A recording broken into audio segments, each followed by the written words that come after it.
நம்ம ரிசர்வேஷனை பற்றி இப்போ பார்க்க போகிறோம். ரிசர்வேஷன் யூனிட் 5 அந்த சிலபஸில் வர்றது. இது மட்டும் இல்லாமல் யூபிஎஸ்லையும் இருக்குது.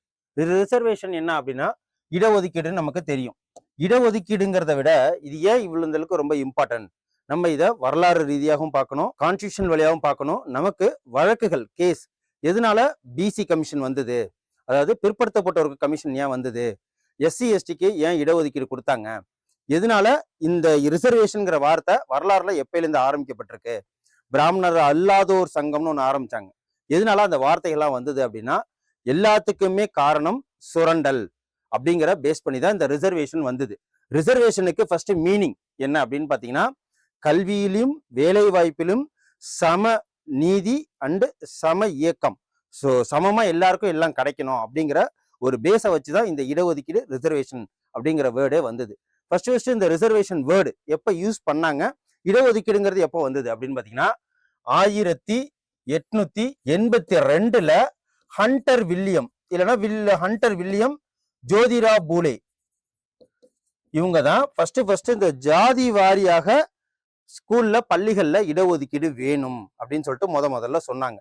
அதுக்கப்புறம் 1909ல இந்த மின்டோ மார்லி ரிஃபார்ம்ஸ் நம்ம படிச்சிருப்போம். அந்த காலகட்டங்கள்ல வகுப்பு வாரி பிரதிநிதித்துவம் ரெப்ரசன்டேஷன் யாருக்கு அப்படின்னா முஸ்லிம்களுக்கு அவங்க அதிகமா மெஜாரிட்டியா இருக்கிற இடத்துல எங்களுக்கு அதிகமான ஒரு பிரதிநிதித்துவம் வேண்டும் அப்படின்னு சொல்லிட்டு சொன்னாங்க. ஸோ அதை பேஸ் பண்ணி அப்போதைக்கு மாகாண எலெக்ஷன் நடக்கிறப்போ கொடுத்துருந்தாங்க. அதுக்கப்புறம் 1920ல எலெக்ஷன் நடந்தது. அதுல ஜஸ்டிஸ் பார்ட்டி என்ன பண்ணாங்க அப்படின்னா 1921ல கம்யூனல் அவார்டு, கம்யூனல் G1 சொல்லுவாங்க. ஸோ பிரதிநிதித்துவ அரசாணை அப்படின்னு சொல்லிட்டு ஒன்று வெளியிட்டாங்க. அது மட்டும் இல்லாமல் நமக்கு பூனா பேக்ட்னு ஒன்று நடந்தது. பூனா பேக்ட் எதுக்கு அப்படின்னா காந்திக்கும் அம்பேத்கருக்கும் இடையில நடக்கிற அந்த பூனா பேக்ட்ல மெயின் விஷயமே எலெக்ஷன் வந்ததுன்னா தாழ்த்தப்பட்டவர்களுக்கு எஸ்சி எஸ்டி அவங்களுக்கு ரிசர்வேஷன் கொடுக்கணும் அப்படிங்கிற மெயினா வந்தது அந்த கம்யூனல் அவார்டு. ஸோ அது மட்டும் இல்லாமல் MC மெக்டொனால்டு ஃபர்ஸ்ட் பிரிட்டிஷோட PM இந்த ரிசர்வேஷன்ங்கிற வார்த்தையை அவரும் யூஸ் பண்ணார்.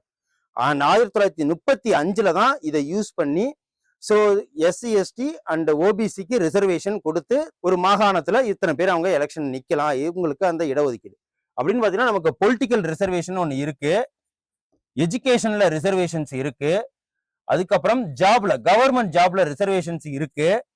இதோடு மட்டும் இல்லாம economically weaker section, so reservation கேட்டகரின்னு பாத்தீங்கன்னாலே பாருங்க. ஸோ இதெல்லாமே நமக்கு ஒரு பேஸ்.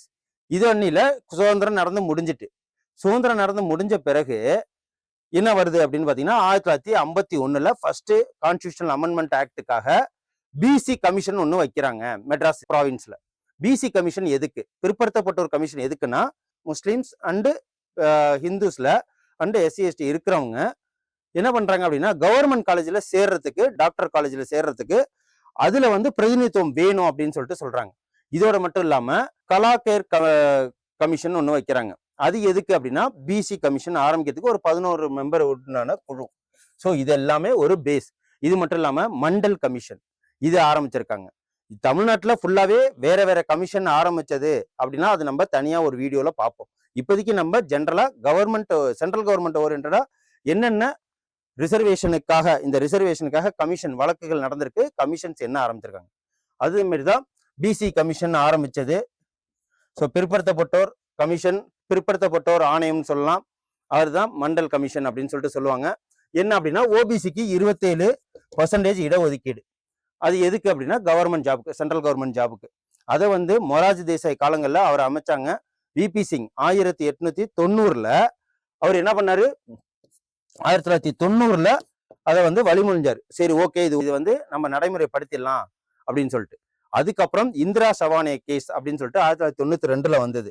இவங்களும் என்ன பண்ணாங்க அப்படின்னு பாத்தீங்கன்னா அவங்களுமே பிசிக்கு 27% இடஒதுக்கீடு கொடுக்கணும், கிரீமி லேயரை கொண்டு வரணும், ஆனால் 50% இடஒதுக்கீடை தாண்டி போகக்கூடாது, அது எஜுகேஷன்லயும் சரி கவர்மெண்ட் ஜாப்லயும் சரி அப்படின்னு சொல்லிட்டு போட்டதான் இந்திரா சவானே கேஸ். இதோட மட்டும் இல்லாம தமிழ்நாட்டுல என்ன பண்ணாங்க அப்படின்னா 69%. ஸோ 69% 50%க்கு மேல போயிட்டு இதை கொண்டு போய் 9th அட்டவணையில போட்டாங்க. 9th அட்டவணையில போட்டா ஒரு சுப்ரீம் கோர்ட்டோ ஹை கோர்ட்டோ அதை மறுபரிசீலனை செய்யக்கூடாது. ஸோ அதை தான் வந்து நம்ம 76th கான்ஸ்டிடியூஷனல் அமெண்ட்மெண்ட் ஆக்டா நம்ம சொல்றோம். ஓகே, அதையும் பார்க்கலாம். இதோட மட்டும் இல்லாம அடுத்தடுத்த கேஸ் என்ன வந்திருக்கு அப்படின்னு பாத்தீங்கன்னா, நமக்கு அசோக் குமார் கேசஸ் வந்திருக்கு.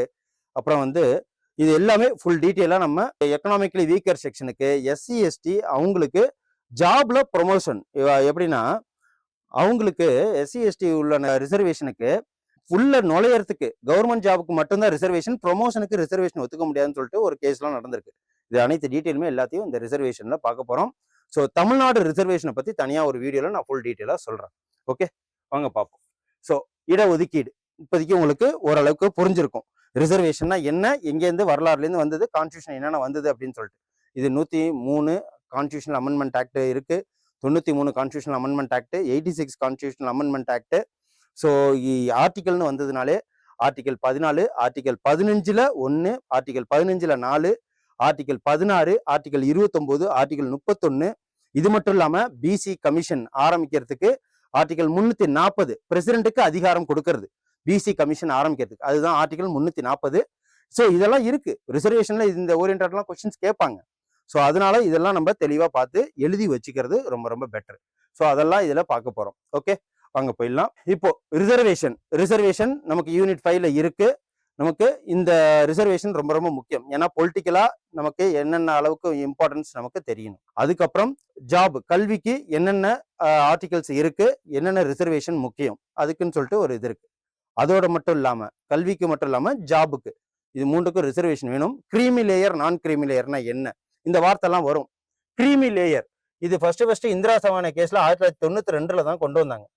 கிரீமி லேயர்னா யாரு அப்படின்னு பாத்தீங்கன்னா, ஸோ குரூப் 1 சர்வீஸ்ல இருப்பாங்க, சிஏஜியா இருப்பாங்க, UPSC chairman, TNPSC chairman, group 4, group 2 employee, group 1 employees, அதாவது வருஷத்துக்கு 8 லட்சத்துக்கு மேல சம்பளம் வாங்குறவங்க கிரீமி லேயர்ல வருவாங்க.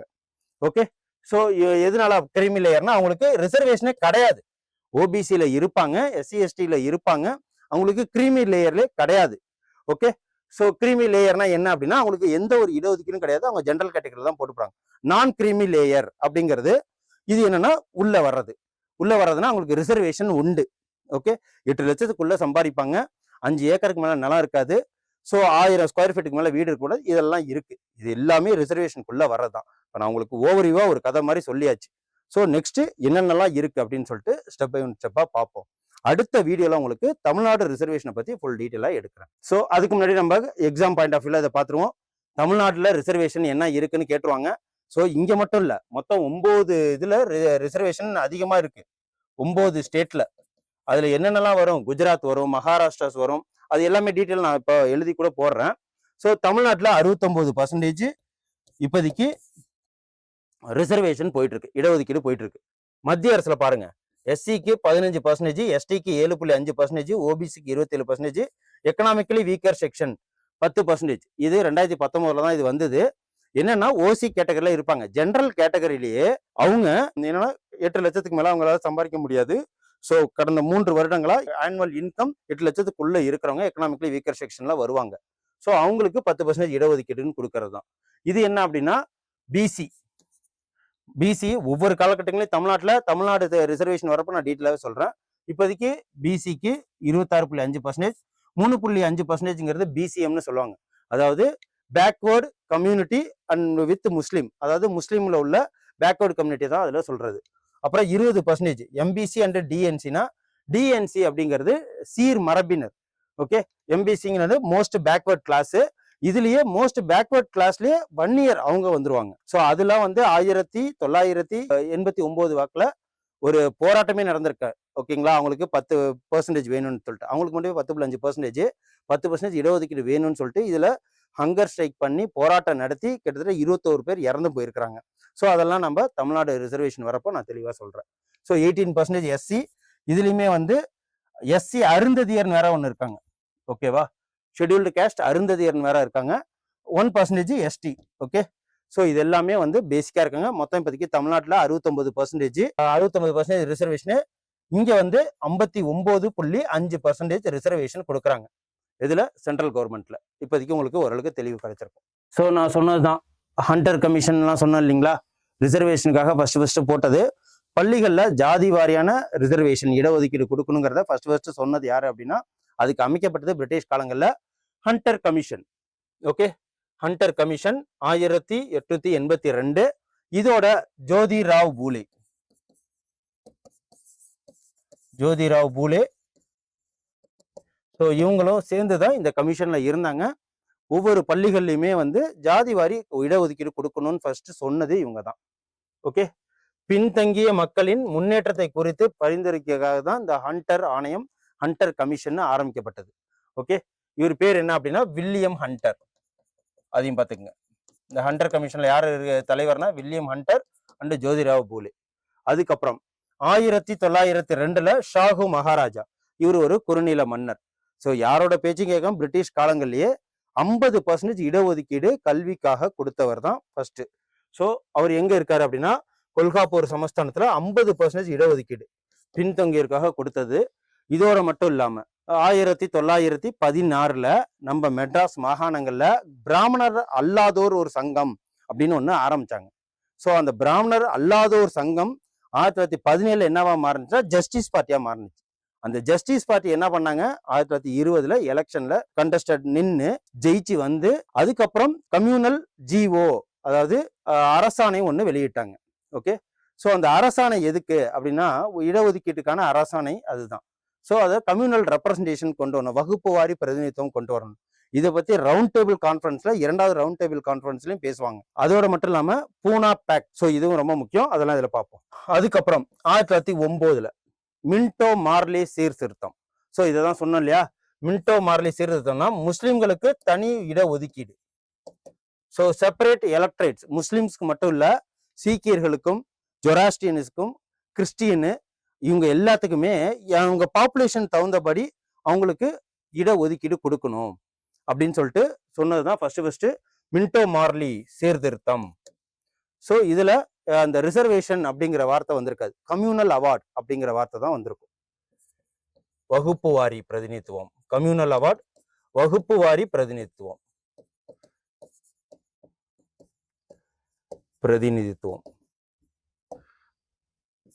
அதுக்கப்புறம் 1919 மாண்டகு கிளம்ஸ்ஃபோர்ட் ரிஃபார்ம்ஸ்னு ஒன்று சொல்லுவாங்க. இது என்ன அப்படின்னா இந்த சீர்திருத்தத்துல சமூக பிரதிநிதித்துவம் மேலும் விரிவுபடுத்தப்பட்டிருக்கு. அந்த எலெக்ஷன் நடந்துச்சுன்னு சொன்னா இல்லைங்களா, ஜஸ்டிஸ் பார்ட்டி வந்தாங்க. ஸோ அப்போதைக்கு இருக்கிறப்போ முஸ்லிம்ஸ் தனி தொகுதியாகவும், இந்துக்கள் தனி தொகுதியாகவும், பிராமணர்கள் தனி, பிராமணர் அல்லாதோர் தனி அப்படின்னு சொல்லிட்டு சீக்கியர்கள் தனி, அதுக்கப்புறம் பெண்களுக்கு இடஒதுக்கீடு கொடுத்ததும் இந்த மாதிரி டயத்துல தான். ஸோ 1921 ஜஸ்டிஸ் பார்ட்டி ஜெயிச்சு வந்துட்டாங்க. ஓகே, ஜஸ்டிஸ் பார்ட்டி ஜெயிச்சிட்டாங்க. ஜஸ்டிஸ் பார்ட்டி எப்படி இருந்ததுன்னா South Indian Liberation of Federation, South Indian SILFன்னு சொல்லுவாங்க. ஸோ இவங்க தான் வந்து என்ன பண்ணியிருக்காங்க, 1916 ஆரம்பிக்கப்பட்டது. இவங்களை என்னன்னு சொல்லுவாங்கன்னா பிராமணர் அல்லாதோர் சங்கம், பிராமணர் அல்லாதோர் சங்கம் சொல்லுவாங்க, பிராமணர் அல்லாதோர் சங்கம். அதுதான் 1917 ஜஸ்டிஸ் பார்ட்டியா மாறுது, ஜஸ்டிஸ் பார்ட்டியா சேஞ்ச் ஆகுது. இந்த ஜஸ்டிஸ் பார்ட்டி எப்படி என்னவா சேஞ்ச் ஆகுது அப்படின்னு பாத்தீங்கன்னா 1944 தான் திராவிட கழகம், ஓகே, திராவிட கழகமா மாறுது. அதுக்கப்புறம் 1949 தான் இந்த ஜஸ்டிஸ் பார்ட்டி அண்ணானால DMKவா மாறுது. இப்போ புரியுதா எந்த அளவுக்கு அது மாறி மாறி வந்திருக்குன்ட்டு. ஸோ அப்படிங்கிறப்போ இது ஃபுல்லாவே நம்ம பார்க்க வேண்டியதுதான். தென்னிந்திய நல உரிமை சங்கங்கள் பத்தி பார்த்தோம். அப்புறம் மதராஸ் கம்யூனல் ஜிஓ அரசாணைன்னு சொல்லுவோம் இல்லையா, இது எதுக்காக அப்படின்னா மதராஸ் மாகாணத்துல சமூக அடிப்படையிலான இடஒதுக்கீடு அறிமுகப்படுத்துறதுக்காக ஒரு அரசாணை வெளியிட்டாங்க. ஏன்னா ஜஸ்டிஸ் பார்ட்டி தான் இப்போ வந்தாங்க இல்லையா, அதனால. அதுக்கப்புறம் பூனா ஒப்பந்தம். ஸோ பூனா ஒப்பந்தம், பூனா பேக்ட் யாருக்கு 2 பேர்ல நடக்குது, காந்திக்கும் அம்பேத்கருக்கும் இடையில நடக்கிறதா. ஸோ பாத்துங்க இதுல என்ன சொன்னாங்க, இடையான இப்ப பிரிட்டிஷ் காலங்க ஏன் இதுல இந்த ஒப்பந்தத்துல இது பண்ணாங்க அப்படின்னா பிற்படுத்தப்பட்டவர்களை தனியா பிரிச்சு அவங்கள்ட்ட இருந்து பிரதிநிதித்துவப்படுத்தணும், பிரித்தாளும் கொள்கையை யூஸ் பண்ணாங்க பிரிட்டிஷ்காரங்க. அதுக்குதான் இவரு ஹங்கர் ஸ்ட்ரைக் பண்ணி இந்த பூனா பேக்டுக்கு ஒப்புதல் வாங்கி அம்பேத்கரே சம்மதம் வந்துனார். நீங்க பிசி ஹிந்துக்குள்ளே வரணும், ஆனா அதுல நாங்க இடஒதுக்கீடு வாங்கி தரோன்னு சொல்லிதான் இதோட மெயின் நோக்கமே. SC மக்களுக்கு தனி தேர்தலுக்கு பதிலாக ஒதுக்கப்பட்ட தொகுதிகள் ரிசர்வ்டு சீட்ஸ் வழங்கப்பட்டதுதான் இந்த பூனா பேக்டோட சாதனையே. ஸோ இதுல புரிஞ்சுக்கணும். 1935 கூட இது ஆரம்பிக்கப்பட்டது. 1935 இந்த ரிசர்வேஷன் நடக்க ஆரம்பிச்சுட்டு ஸோ பெண்களுக்கும் இடஒதுக்கீடு இதுல கொடுக்க ஆரம்பிச்சாங்க. உமன்ஸ்க்கு ரிசர்வேஷன் இப்ப 33% சொல்றாங்க இல்லையா, ஸோ அதுவும் இதுல கொடுக்கப்பட்டிருக்கு. 1935 இந்திய அரசு சட்டம். இந்திய அரசு சட்டம் பட்டியலின மக்களுக்காக அரசியல் பிரதிநிதித்துவம் விரிவாக்கம் பண்ணது இந்த வரலாற்று விதமான ஒரு சாதனை. ரிசர்வேஷன் எப்படிலாம் வளர்ந்துருக்கு பாருங்க. 1950 first constitutional amendment act first. அதுலதான் என்ன பண்றாங்க அப்படின்னு பாத்தீங்கன்னா, செண்பக துரைராஜன் கேஸ். ஸோ இந்திய அரசியலமைப்பு ஆர்டிகல் 15, 16, 46, 330 இதெல்லாம் SC ST ஆணையம் ஆரம்பிக்கிறதுக்கு. ST ஆணையம் 335, 338, 340 இது எல்லாமே ரிசர்வேஷன் சம்பந்தப்பட்டது. ஒன்னுத்துக்கு சொல்ல முடியும். இது என்னன்னா BC ஆணையம் ஆரம்பிக்கிறதுக்காக பிரசிடென்ட்டுக்கு அதிகாரம் கொடுக்கறதா இது. ஸோ இது எல்லாமே நம்ம பார்த்துருக்கோம். ஓகே, இது வரைக்கும் நம்ம என்ன ஆர்டிகல்ஸ் வந்திருக்கு, என்ன வந்திருக்குன்னு சொல்லிட்டு ரிசர்வேஷன்ல இந்த வீடியோஸ்ல பார்த்துருக்கோம். நெக்ஸ்ட் இந்த ரிசர்வேஷன்ல என்ன வழக்குகள் இருக்கு, தமிழ்நாடு ரிசர்வேஷன் எப்படிலாம் வந்து, அதாவது SILF அதுலேருந்து நமக்கு இப்போ வரைக்கிற இந்திரா சகான இது வரைக்கும் நம்ம பார்க்க போறோம். ஸோ நெக்ஸ்ட் வீடியோல ஸ்டே டியூன்டா இருங்க. ரிசர்வேஷன் பத்தின ஃபுல் டீடைல்ஸ் நம்ம தெரிஞ்சுக்கலாம். நன்றி, வணக்கம்.